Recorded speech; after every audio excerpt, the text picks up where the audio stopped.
What's up everyone, my name is Josh and this is Josh Unboxed, and welcome back to the Daily Grind, a video series where I talk about particular cards, plays, strategies, and news and how it affects the overall sports card market. In other words, I'm just trying to find a way to help us navigate through the craziness that is the sports card world of today, as well as to help us make much more sound purchasing and selling decisions. And today, I want to talk about the big fundamental, Tim Duncan. He's been getting some hobby love finally. For a while, he's been kind of pushed to the side. Not many people thought about him or looked at his cards. His cards did have value, but not many people put their focus on him. He's a power forward. Power forward slash center, however you want to consider him. And a lot of times big men don't sell. But you cannot deny his greatness. 5 championships. To me, the greatest power forward to ever play the game. I consider him a power forward. I don't consider him a center, even though he's played center. And he'll be inducted into the Hall of Fame with, Kobe Bryant and Kevin Garnett. As everyone focuses on his Topps Chrome card or his Topps paper card, I want to bring to attention one set that I really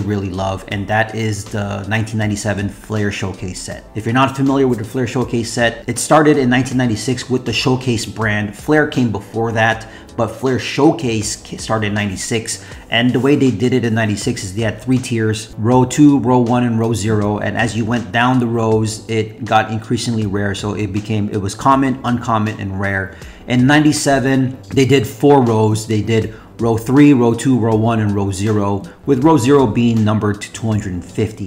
And same concept too, as you went down the rows, the more rare it got. Think about, if you're coming from the modern card eras, think about Select with Concourse, Premier, and Courtside. So I like to consider row O kind of similar to Courtside in that sense. If you think about it that way, you can see how it's tiered and how the values change compared to the rows that you go down. But I feel this set and this card in particular has so much value because not many people are focused on this. There are 2 reasons why I really love it. 1, it's aesthetically pleasing. It's a beautiful set, beautiful design. And then 2, it has a very low pop report. Just take a look at the 96 Kobe Bryant rookie cards and you'll see how high those prices have been going. And you can kind of have an idea if attention were to ever shift to this set for Tim Duncan, then we have some opportunity here. And if not, these are beautiful cards to have in your collection that I feel will only appreciate over time. So as always, we're gonna take a look at the pop reports and then we're gonna pull up the eBay listings and eBay sold listings. And then we're gonna try to determine whether we think, or whether I think for myself, if this Tim Duncan card is a good buy. So first things first, this is the PSA pop report for the Tim Duncan. You can see here, row 3, row 2, row 1, row O. And like I said, row O is numbered to 250. So we're gonna kind of not look at that because it's just so rare to get. But we can definitely focus on row 3, row 2, and row 1. Row 1 being one of the rare sections of this set, we might not be able to find as much. But right off the bat, you can kind of see what the pop report looks like. Only 1,000 of the row 3s graded. Only 233 of the row 2s graded, and only 143 of the row 1s graded. And just looking at the PSA 10s here, 193, 41, 25, and 20. Obviously, row 3 being the most common, we see the highest pop report, especially with the 9, 639. Only 135 9s of the row 2 and 85 9s of the row 1. So let's go ahead and look at the eBay listings. This is row 3, so this is what row 3 looks like right here. And you want to be careful when you're doing your eBay searches. You want to look for row 3 right here. So this is a PSA 8 right off the bat for $40. We got a PSA 9 here for $95. This is a PSA 9 on auction for $58. Here's a 9.5 BGS for $150. PSA 9 for $125. SGC 9 for $70. PSA 8 for $49. So you can just see all the value in this set right here, right off the bat with row 3s. If you want to try your hand at raw cards, they're pretty affordable too. $11.50, $8.99. Here's another BGS 9.5 for $155. Here's an 8.5 for $55. A 9 for $199. So on and so forth. So you can just see the value. Now let's look at the sold listings and see what we can see. PSA 10 here, best offer taken for less than $590. Here's one that sold on auction for only $260.56 for a PSA 10.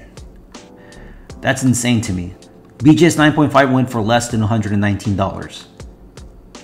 Here's a PSA 9, went less for $115. Another one less than $115. There's one less for around $30 for SGC 9. Less than $40 for BGS 9. Here's another 10 for $295. Here's a 10 here for $301. $199. So this is just crazy. I think even like row 3s right off the bat is already showing some value. Here's the row 2s. And like I said, you got to be careful because you want to make sure it says row 2. The row 2 cards look like this. So we already seen this. This is the row 3. This is the row 2. And right here, raw cards for $13 on this row 2. Let's go look at some graded ones. $325 for BGS 9.5 row 2. SGC 98 or you know, a gem card is $219. Here's another one here, row 2, PSA 8 for $58.90. $229 for a row PSA 9, so on and so forth. So you can see some value here again with the row 2s.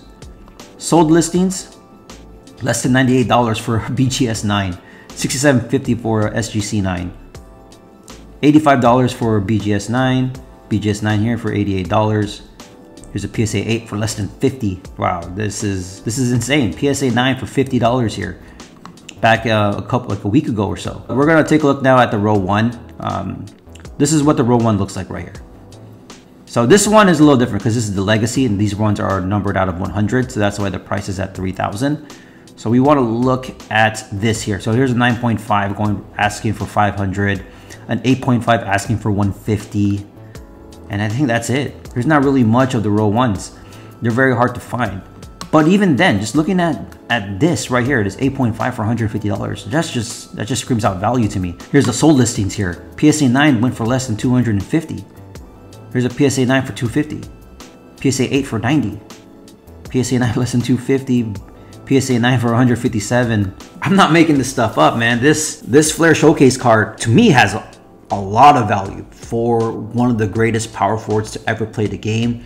5 championships, 1 franchise. It's amazing. Like, rather than focus on the Topps Chrome, which I understand people want to get the Topps Chrome because that's the big card of Tim Duncan, or even the paper Topps because it's paper Topps, you got plenty of options. Now, there's also Topps Finest, Bowman's Best, but I really love the Flair Showcase cards, and you can just look at the way that the cards are designed. They're beautifully designed. You can even try to go for the Metal Universe. That's actually a pretty good one too. We might be able to do a deep dive on that one of these days, but today's focus is just mainly on Flair Showcase and how there's so much value to be had in any of the 3 rows, especially with the low pop report that it has.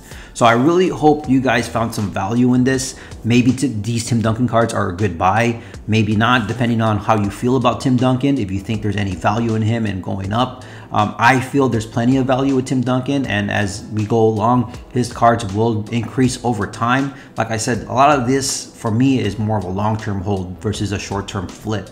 So especially when I'm looking at GOATs and greats of the game, the intention of me focusing on those guys is to hold those guys long term rather than do short flips. And my short flips are usually reserved for the more modern guys. But yeah, I can't believe the prices that I'm seeing, and you guys just saw it too. So if you guys did find some value in this, go ahead and leave a thumbs up. If you haven't yet, please consider subscribing. I like doing these things, you know, videos every day, just showing you guys what kind of value there is to be had. Focusing on other sets that a lot of people are not focused on.